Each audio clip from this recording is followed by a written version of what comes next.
कि संसार सागर में तीन बातें अत्यंत दुर्लभ बताई गई हैं।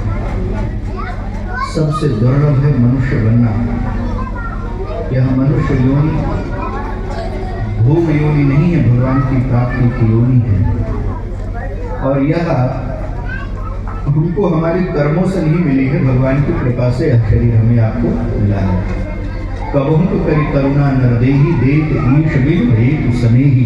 भगवान की कृपा हो गई और यह मनुष्य शरीर हमें मिल गया है।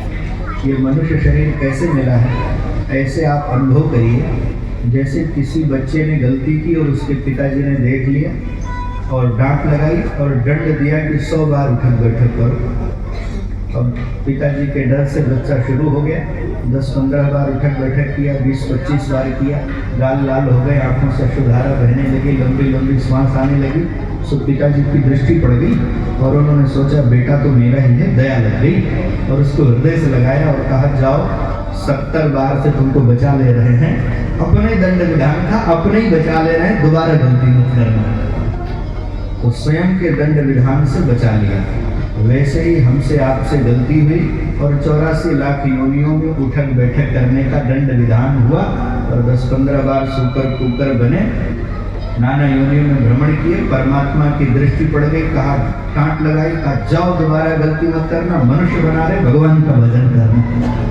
भगवान ने कृपा करके शरीर दे दिया। लेकिन अब हम लोग गफलत में पड़े हुए हैं, इतने बढ़िया अवसर का लाभ नहीं ले रहे हैं। तो मनुष्य बनना बड़ा कठिन है।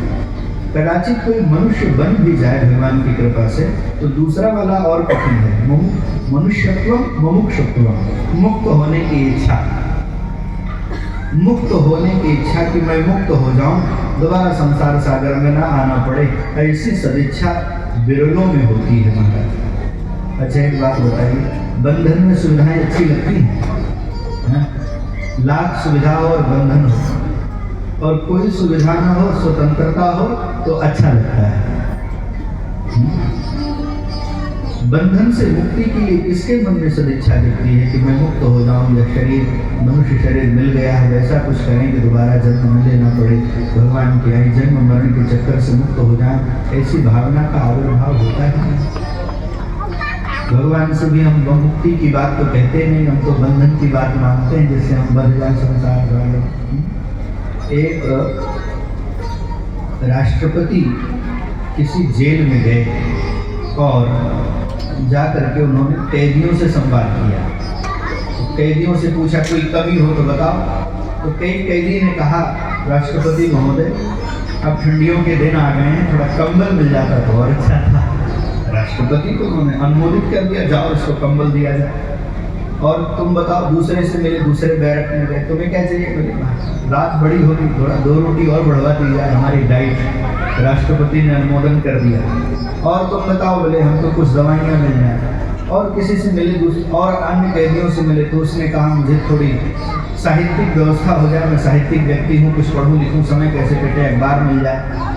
तो कोई दवा मांगे, कोई कंबल मांगे, कोई रोटी मांगे, कोई साहित्य मांगे और सब लोग अपनी अपनी डिमांड दे रहे थे। राष्ट्रपति महोदय सब पर अनुमोदन कर रहे थे। और जब अंतिम कैदी के पास में गए, वह बड़ा बुद्धिमान था, उसने कहा राष्ट्रपति महोदय आप हमें देने आए हैं, बोले जो मांगोगे दे देंगे। वह होशियार कैदी था, उसने कहा आपकी सामर्थ्य का हमें अंदाज है, आप हम पर इतनी कृपा कर दें कि एक बार यहाँ से बाहर निकलवा दें। मैं ईमानदारी से कह रहा हूँ, मैं सच्चा आदमी बन के दिखाऊंगा, दोबारा कभी हमसे कोई गलती नहीं होगी। और राष्ट्रपति महोदय को भी ये बात लग गई कि बाकी तो कंबल और दवा और साहित्य और रोटी मांग रहे थे, एक ऐसा व्यक्ति है जो बाहर निकलना चाहता है। पर राष्ट्रपति तो सुप्रीम कोर्ट से भी ऊपर, सुप्रीम कोर्ट के दंड विधान को भी किनारे रख करके ससम्मान मुक्त करने की क्षमता होती राष्ट्रपति में। तो राष्ट्रपति ने अनुमोदित कर दिया, इसको इस बार 15 अगस्त पर ससम्मान मुक्त कर दिया जाए और वह बाहर चला गया। यह एक किसी जेल की कथा तो है ही है, कहानी है, पर हमारे आपके जीवन से भी मिलती जुलती है।